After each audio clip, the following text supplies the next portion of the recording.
ଦୟାକରି ଚ୍ୟାନେଲଟି ସବସ୍କ୍ରାଇବ୍ କରନ୍ତୁ। ଏ ଦେଖନ୍ତୁ ଏଇଟା ହେଉଛି ଆମର ବ୍ରିଜ୍ ଯେଉଁଟା ଭୁବନ ଏବଂ ମନ୍ଦାରକୁ ସଂଯୋଗ କରୁଛି। କିଭଳି ନଦୀ ବଡ଼ିର ଦୃଶ୍ୟ ଦେଖନ୍ତୁ, ପୁରା ଜଳମଗ୍ନ, ସାରା ସମଗ୍ର ଏରିଆ ଜଳମଗ୍ନ ହେଇଯାଇଛି।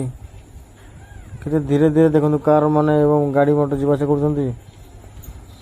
ନଦୀ ବଡ଼ିର ଦୃଶ୍ୟ ଉପଭୋଗ କରିବାକୁ ବହୁତ ଦୂର ଲୋକ ବି ମଧ୍ୟ ଆସିକି ଏ ବ୍ରିଜ୍ ଉପରେ ଠିଆ ହେଇଛନ୍ତି ଏବଂ ଆମେ ବି ବ୍ରିଜ୍ ଉପରେ ଯାଇକି ରେକର୍ଡ଼ିଂ କରୁଛୁ। ଦେଖନ୍ତୁ କିଭଳିଆ ଜଳ, ଚାରିପଟେ ଜଳମଗ୍ନ। ଏହା ହେଉଛି ବ୍ରାହ୍ମଣୀ ନଦୀ, ଭୁବନ ବାଜିରାଉତ ସେତୁ।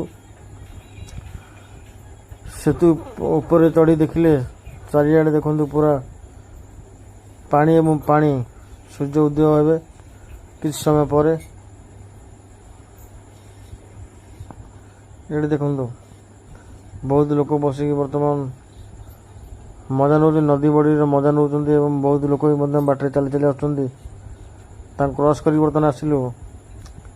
ଆମେ ବର୍ତ୍ତମାନ ନଦୀ ବଡ଼ିର ଉପଭୋଗ କରୁଛୁ, କିଭଳି ଭାବରେ ନଦୀ ବଡ଼ି ହେଉଛି ଏବଂ କ'ଣ ପରିସ୍ଥିତି ରହିଛି ତା'ର ଅନୁସନ୍ଧାନ କରୁଛୁ। ଦେଖନ୍ତୁ ବାଟରେ କେତେ କେତେ ଲୋକ ମଧ୍ୟ ବସିଛନ୍ତି ଏବଂ ନଦୀ ବଡ଼ି ଦୃଶ୍ୟ ଦେଖୁଛନ୍ତି। ଆଉ ଗୋଟେ କଥା ଦୁଃଖ ଲାଗୁଛି, ବହୁତ ଜୀବଜନ୍ତୁ ହଇରାଣ ହେଉଛନ୍ତି ଏବଂ ବର୍ତ୍ତମାନ ବିପଦପୂର୍ଣ୍ଣ ସଙ୍କଟ।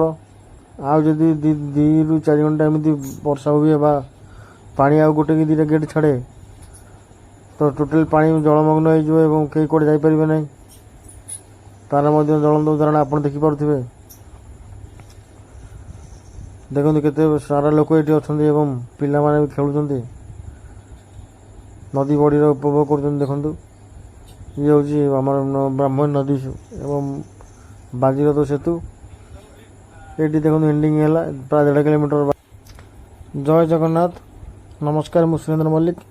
ଚାଲନ୍ତୁ ଏକ ନଦୀ ବଡ଼ି ଦୃଶ୍ୟ ଦେଖିବା, ଯେଉଁଟାକି ଆମ ଗାଁ ପୁରା ଜଳମଗ୍ନରେ ଭରପୁର ହେଇଯାଇଛି ଏବଂ ଚାରିପଟେ ପୁରା ପାଣି ଓ ପାଣି। ଆମେ ବର୍ତ୍ତମାନ ନଦୀ ପାଖକୁ ଯାଉଛୁ ଏବଂ ବହୁତ ମାତ୍ରାରେ ପାଣି ବଢ଼ିଥିବାରୁ ଆମେ କୌଣସି ପ୍ରକାର ବାହାରକୁ ବାହାରି ପାରୁନାହୁଁ। ଦେଖନ୍ତୁ ଏଇଟା ହେଉଛି ମେଗା ପ୍ରୋଜେକ୍ଟ, ଯେଉଁଠିକି ଆମର ପାନୀୟ ଜଳ ଲୋକମାନଙ୍କ ପାଇଁ ସୁବିଧା ଯୋଗାଇ ଦିଆହେବ, ଲୋକ ପାଖରେ ପାଣି ପହଞ୍ଚିବ ଏବଂ ଏଇଟା ହେଉଛି ମେଗା ପ୍ରୋଜେକ୍ଟ। ଏଠି ଦେଖନ୍ତୁ ଏଇଟା ହେଉଛି ବ୍ରାହ୍ମଣୀ ନଦୀ, ବ୍ରାହ୍ମଣୀ ରିଭର। ଏଇଠି ଆମର ଜଳମଗ୍ନ ସବୁ ସମଗ୍ର ଏପଟ ସେପଟ ଗାଁ ମିଶିକି ପାଣିରେ ଭର୍ତ୍ତି ହେଇଯାଇଛି ଏବଂ ପାଣି ପ୍ରାୟ 100 ବା 150 ଫୁଟ ଉପରକୁ ପାଣି ବାହାରିଛି। ବହୁତ ମାତ୍ରାରେ ପାଣି ହେଇଥିବାରୁ ବହୁତ ପ୍ରକାର ସାପ ଏବଂ ବେଙ୍ଗ ଜନ୍ତୁମାନେ ଆସି ଆମର ଭିତରେ ଥିବା ଫିଲ୍ଡ ଭିତରକୁ ପଶି ଯାଇଛନ୍ତି ଏବଂ ବାଟ ଚାଲିବା ବି ବହୁତ କଷ୍ଟକର, ଡର ଲାଗୁଛି। ଏଠି ଦେଖନ୍ତୁ ଗୋଟେ କିମ୍ଭୀର ମଧ୍ୟ ଏଠି ଉଠି ଆସିଛି। କିମ୍ଭୀର, ଚାଲନ୍ତୁ ଦେଖିବା କିମ୍ଭୀରଟେ କେଉଁ ପଟେ ଅଛି।